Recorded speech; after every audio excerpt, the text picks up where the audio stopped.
Hi, this is Ben, and this is your Belmont Math and Science tutor tip. So what we're going to be looking at today is using the weighted average method to determine our inventory valuation as well as our cost of goods sold. So we've looked at FIFO and LIFO, first in and first out, and last in and first out methods in other videos. So this one we'll be looking at weighted average, which is a little bit different. We have this formula here that will determine our weighted average unit cost, total cost divided by units. We'll come back to that as we go along, but this example problem should be a good way for us to be able to look at the differences between FIFO, LIFO, and weighted average and how to complete a weighted average problem. So the first thing we're going to do, I'm going to start with our beginning inventory from January 1st. Our ending balance here is going to be our summarization of all the inventory that we have on hand. So we're going to start with our 125 units that we have. They cost $10 per unit, and when we multiply those two together, we get 1,250, and that is the total dollar amount that we have in our inventory. So next, we're going to look at our March 22nd purchase. We bought 100 units for $12, so the price went up. And when we multiply these two together, we get $1,200.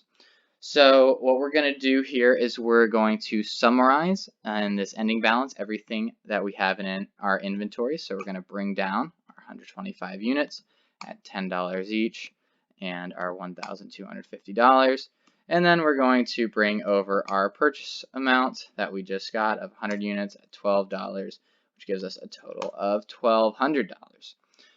So with weighted average, before we get our next transaction, which was a sale on May 17th, what we want to do is we want to determine an average unit cost. So what we're going to do is we're going to add together our total units. So 125 plus 100 gets us 225 right there. And then we're going to add together our total cost, 1,250 plus our 1,200. All right. And next, we're going to use this formula right over here. So we're going to go total cost divided by our units.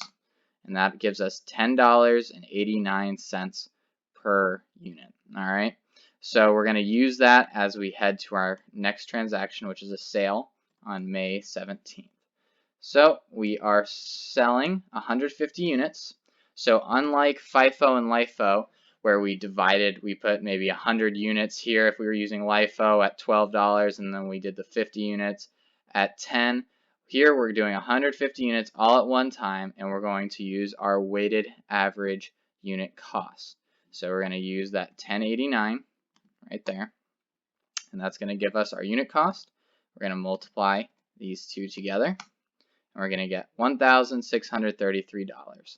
So that's the only thing that we need to do for the cost of goods sold.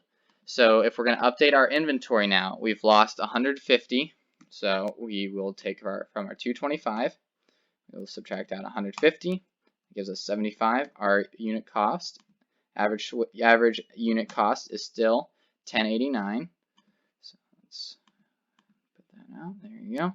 And then when we multiply those two together, the unit times the unit cost, we will get $817.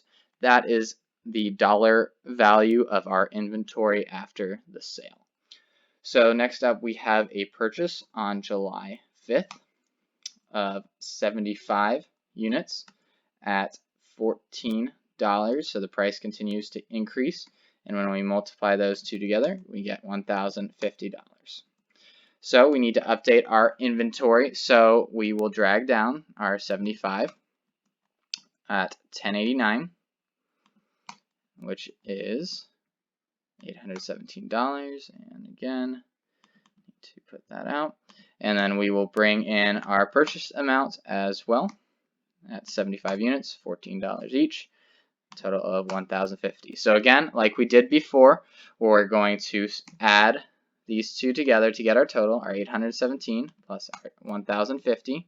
We're going to add our units together, 75 plus 75, and then like we used our formula before, our average unit cost, we're going to go total cost divided by our units.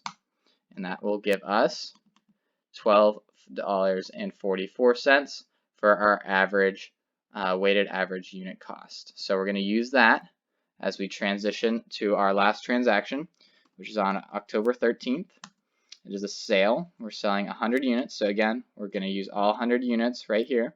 And we're simply going to take this 1244, which we just calculated, and then we're going to multiply those two together so that we get our total cost of goods sold for that transaction.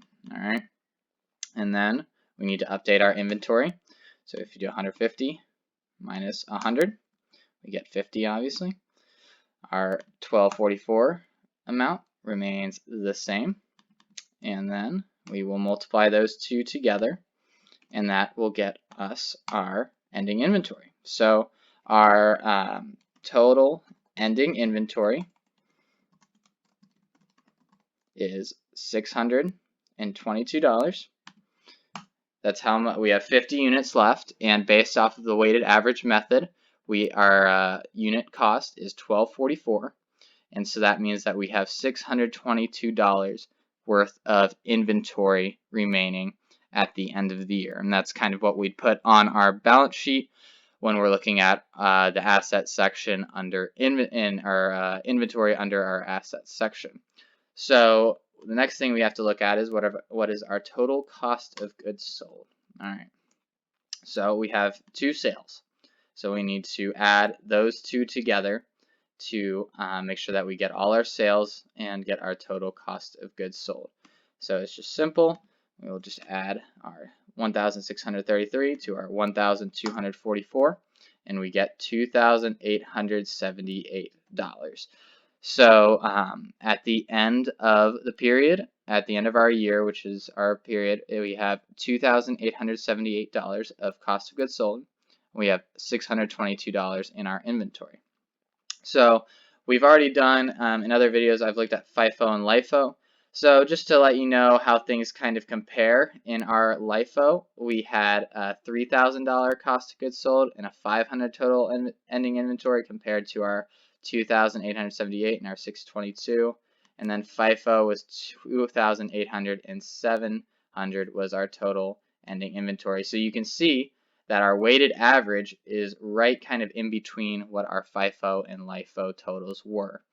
Again, if you need any help with the FIFO and LIFO methods, I would suggest going back to those videos that we will have up on those topics. I hope this video was helpful to you all. If you have any questions, I would advise you guys to email your professors or come into our Math and Science Center, where we are more than happy to help you. All right, I hope this video was helpful. Thanks, guys.